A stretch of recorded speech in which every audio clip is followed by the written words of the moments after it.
ശ്യാമേ, ഓൺലൈൻ വായ്പാ തട്ടിപ്പുകൾ വ്യാപകം നേരത്തെയും ഉണ്ട്, ഇപ്പോഴും ഉണ്ട്. പക്ഷേ ഇപ്പോൾ കുറച്ച് ബോധവൽക്കരണമൊക്കെ ആളുകൾക്ക് കിട്ടി തുടങ്ങിയിട്ടുണ്ട്. അതുമാത്രമല്ല, ഈ റിസർവ് ബാങ്ക് തന്നെ ഓൺലൈൻ വായ്പാ ആപ്പുകൾ, റിസർവ് ബാങ്ക് അംഗീകൃതമായിട്ടുള്ള ആപ്പുകളുണ്ട്. എനിക്കൊന്നും പല ആളുകൾക്കും അറിയത്തില്ലെന്ന് തോന്നുന്നു. അതുണ്ട്. അപ്പോൾ അങ്ങനെ ലോൺ എടുക്കുന്ന താല്പര്യമുള്ളവർ അതിൽ നിന്ന് എടുക്കുക. പക്ഷേ നമ്മുടെ വിഷയം അതല്ല. ഈ വായ്പാ കെണിയിൽ, ഓൺലൈൻ വായ്പാ കെണിയിൽ വീണ് ജീവൻ വെടിയുന്ന ആളുകളുടെ എണ്ണം ഇപ്പോഴും ഉണ്ട്. ഇന്നലെ ഒരു വീട്ടമ്മ ആത്മഹത്യ ചെയ്തു. ഇത് ഒരു ടോൾ ഫ്രീ നമ്പർ ഉണ്ട്, 1930.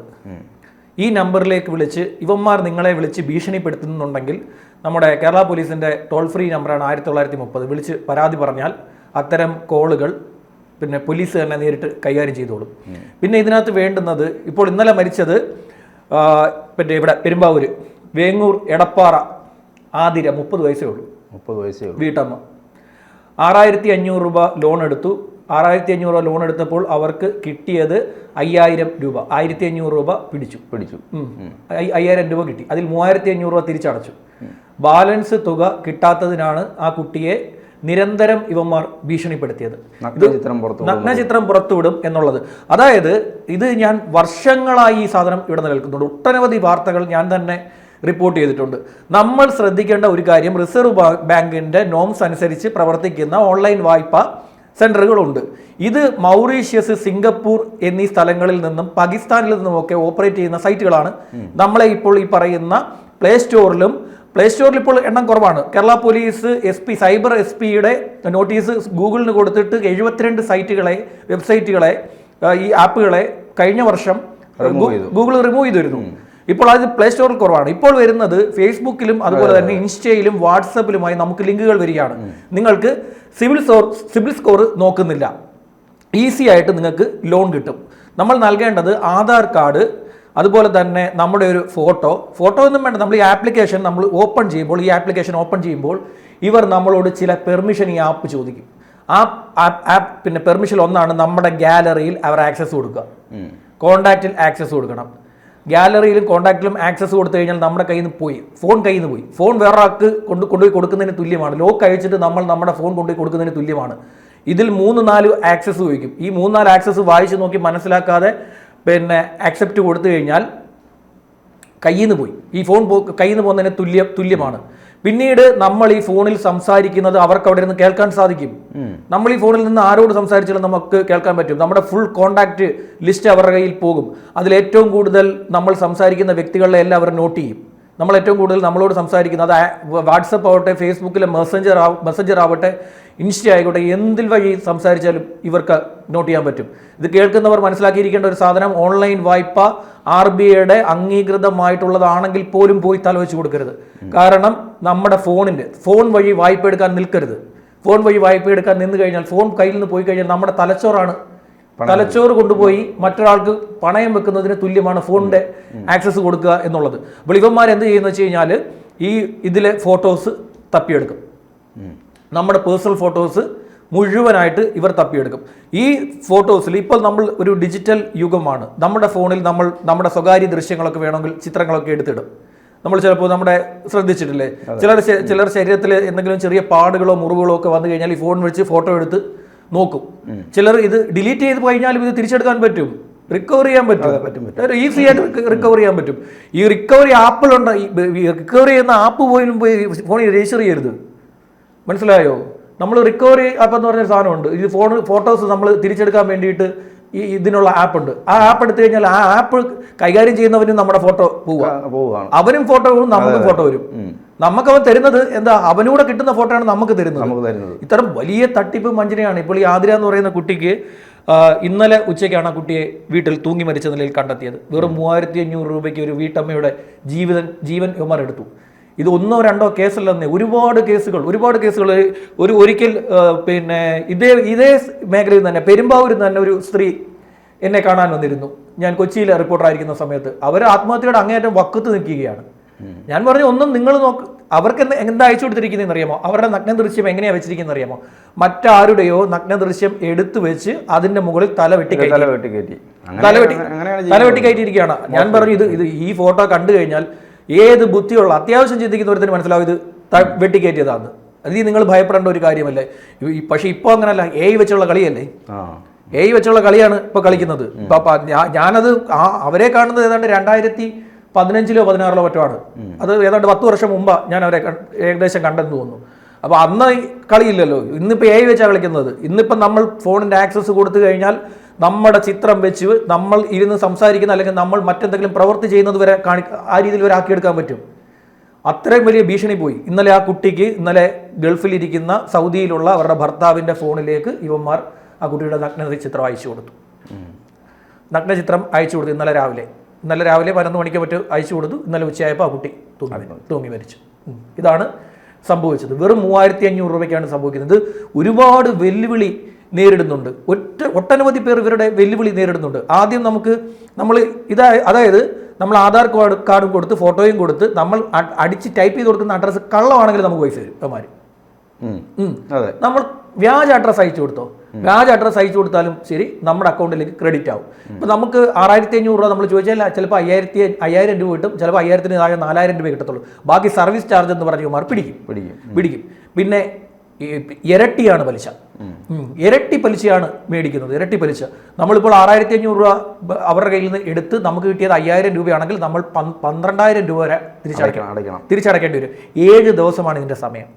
ഓരോ 7 ദിവസത്തിനകം ഇതിൻ്റെ വായ്പ തിരിച്ചടച്ചിരിക്കണം. ഈ പണം ഇത് ഇരട്ടി പലിശയായിട്ട് അത് തിരിച്ചടച്ചിരിക്കണം.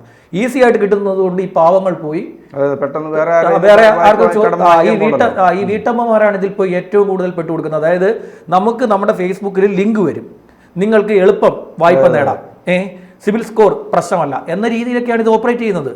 പിന്നെ എന്താ സംഭവിക്കുന്നത് വെച്ച് കഴിഞ്ഞാൽ നമ്മളുമായി ബന്ധപ്പെട്ട് നിൽക്കുന്നവർ, നമ്മൾ ഏറ്റവും കൂടുതൽ സംസാരിച്ചുകൊണ്ടിരിക്കുന്നവർക്കൊക്കെ ഇത് അയച്ചു കൊടുക്കും.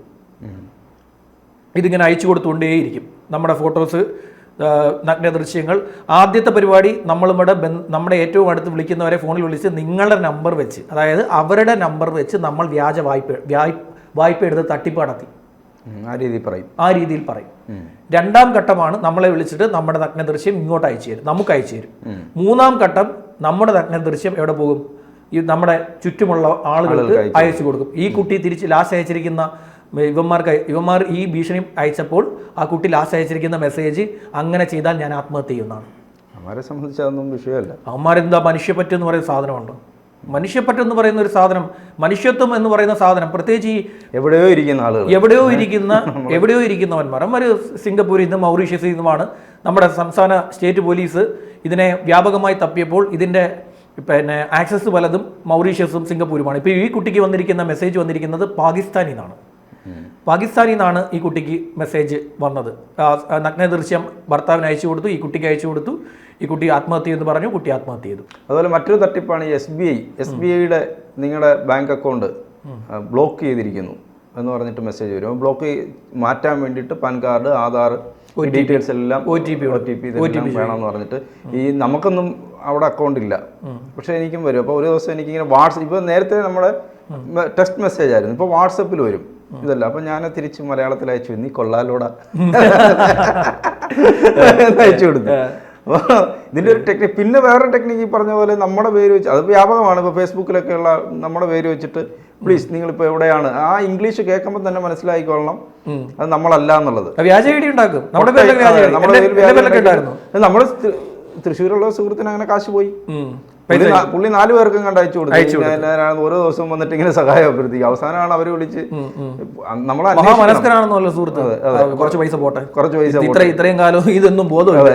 അപ്പോൾ നമ്മൾ ഇതിനെ കുറിച്ച് അറിഞ്ഞിരിക്കണം. ഞാൻ ഇപ്പോഴും പറയുന്ന ഇങ്ങനെയുള്ള ഭീഷണി സന്ദേശം വരികയാണെങ്കിൽ നിങ്ങൾ സ്റ്റേറ്റ് പോലീസിലേക്ക് ടോൾ ഫ്രീ നമ്പറാണ്, അതിലേക്ക് വിളിക്കണം, കംപ്ലൈന്റ് രജിസ്റ്റർ ചെയ്യണം. എന്തിനാണ് ഇവരെ പേടിക്കുന്നത്? അവരെ പേടിക്കേണ്ട കാര്യമില്ല. ഇത്തരം വായ്പ എടുത്തിട്ടുണ്ടെങ്കിൽ നമ്മുടെ ഏറ്റവും അടുത്ത ഭർത്താവിനോട്, ബന്ധുക്കളോടൊക്കെ പറഞ്ഞിരിക്കണം ഇങ്ങനെ ഒരു വായ്പ എടുക്കരുത്. നമ്മുടെ അടുത്ത എടുക്കേണ്ടി വരുന്ന നമ്മൾ മറ്റാരെങ്കിലും നിന്നും സഹായം തേടിയാൽ പോലും നമ്മുടെ അടുത്ത സുഹൃത്തുക്കളോ അല്ലെങ്കിൽ നമ്മൾ പരിചയപ്പെടുന്ന വ്യക്തികളിൽ നിന്ന് നമ്മൾക്ക് എങ്ങനെയും സഹായം തേടാം. നമുക്കൊരു സഹായം വേണം, ഒരു കുറച്ച് സാമ്പത്തിക സഹായം വേണം എന്ന് വെച്ച് കഴിഞ്ഞാൽ നമുക്ക് ഏറ്റവും അടുപ്പം തോന്നുന്ന ഒരാളോട് നമുക്ക് സഹായം ചോദിക്കാം. പക്ഷേ ഇവന്മാരുടെ അടുത്ത് പോയി ചോദിക്കരുത്, ഇവന്മാരുടെ അടുത്ത് പൈസ മേടിക്കരുത്. ആ പൈസ വേണ്ടാന്ന് വെച്ചേക്കണം. അതിന് നമ്മുടെ ജീവൻ എടുക്കും. അത് ജീവൻ എടുക്കും. അതുപോലെ തന്നെ കുറച്ച് വർഷങ്ങൾക്ക് മുമ്പ് ഇതുപോലെ അത് വന്നത് ഓഫീസിൽ വന്നത് പിന്നെ ആലപ്പുഴയിൽ ഒരു പെൺകുട്ടി, ആ പെൺകുട്ടിയുടെ അമ്മായിയമ്മ, ആ പെൺകുട്ടിയുടെ കൈക്കുഞ്ഞ്, ഇത്രയും പേരാണ് ഓഫീസിൽ വരുന്നത്, ഓഫീസിൽ തേടി വന്നത്. അതും നമ്മുടെ അവിടുത്തെ ഒരു പ്രാദേശിക ലേഖകന്റെ നിർദ്ദേശപ്രകാരമാണ് അവർ നമ്മുടെ ഓഫീസിൽ വന്നത്. അവിടുത്തെ പ്രശ്നം എന്ന് വെച്ച് കഴിഞ്ഞാൽ ഈ അമ്മായിയമ്മ ഈ പെൺകുട്ടിക്ക് ഒപ്പം നിൽക്കുകയാണ്. അമ്മായിയമ്മയുടെ ചികിത്സയുടെ ആവശ്യത്തിനാണ് ഈ പൈസ ഈ പെൺകുട്ടി ഇതിൽ നിന്ന് എടുത്തത്. പക്ഷേ ഇതിപ്പോൾ എന്താ ഭയങ്കര ഭീഷണി വരുന്നു. ഭർത്താവ് അറിഞ്ഞു കഴിഞ്ഞാൽ വലിയ പ്രശ്നമാകും. അതാണ് അമ്മായിയമ്മ പെൺകുട്ടിക്ക് ഒപ്പം നിൽക്കുകയാണ്. പക്ഷേ ഭർത്താവിനെ പറഞ്ഞ് മനസ്സിലാക്കാൻ പെൺകുട്ടിക്ക് പേടി, അമ്മായിയമ്മയ്ക്കും ഭയം.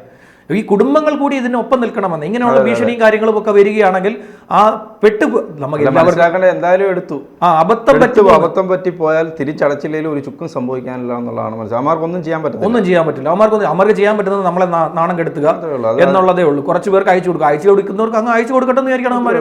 അത് ഇത് എടുക്കാതിരുന്നാൽ മതി. പിന്നെ ഇങ്ങനെയുള്ള അബദ്ധങ്ങൾ നമുക്ക് ഏത് മനുഷ്യനാണെങ്കിലും അബദ്ധങ്ങൾ പറ്റും. അബദ്ധങ്ങൾ പറ്റാത്ത മനുഷ്യനില്ല. ഏത് മനുഷ്യനും അബദ്ധങ്ങൾ പറ്റും. നമ്മൾ അത്ര പെർഫെക്റ്റ് ആയിട്ട് ജീവിക്കുന്നവരൊന്നും അല്ലല്ലോ.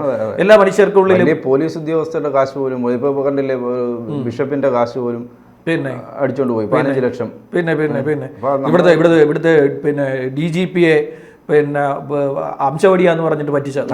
അംശവടിയാന്ന് പറഞ്ഞത് അതും പിടിച്ചിട്ട് കസേര കൊണ്ടുവരുത്തി ഫോട്ടോ എടുത്ത് വിട്ടതാണ് നാടായത്. അങ്ങനെ ഒരു നാടായത്. പക്ഷേ ഈ വാർത്തയിൽ നമ്മൾ ചിരിക്കാതെ ആ കാര്യം പറഞ്ഞതിൽ മാത്രമാണ് ചിരിച്ചത്.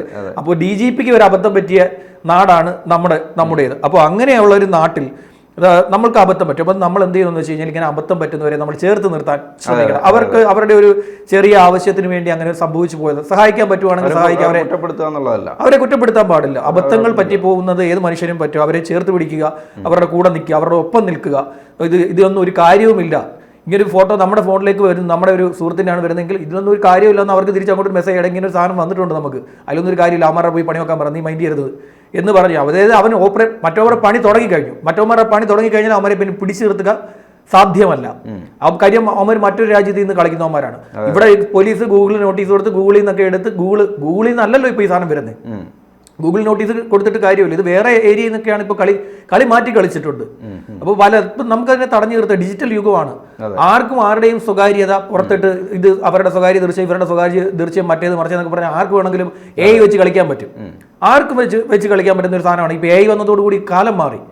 ഇപ്പോൾ AI ആണ് കാര്യങ്ങൾ തീരുമാനിക്കുന്നത്. നമ്മളെക്കാൾ എന്താ പറയുക, നമ്മളെക്കാൾ വിചാരിക്കുന്നത് മെറ്റയായിട്ട് സംസാരിച്ചിട്ടുണ്ടോ? മെറ്റയായിട്ട് സംസാരിച്ചിട്ടുണ്ടോ? ഒരു മനുഷ്യനെ പോലെയാണ് സംസാരിക്കുന്നത്. അപ്പോൾ അതുപോലെയുള്ള ഒരു കാലഘട്ടമാണ്. അപ്പോൾ അത് എൻ്റെ സ്വകാര്യ ദൃശ്യം എന്താ പുറത്തു വരാൻ പോകുന്നത്, പുറത്തു വരട്ടെന്ന് വിചാരിക്കണം.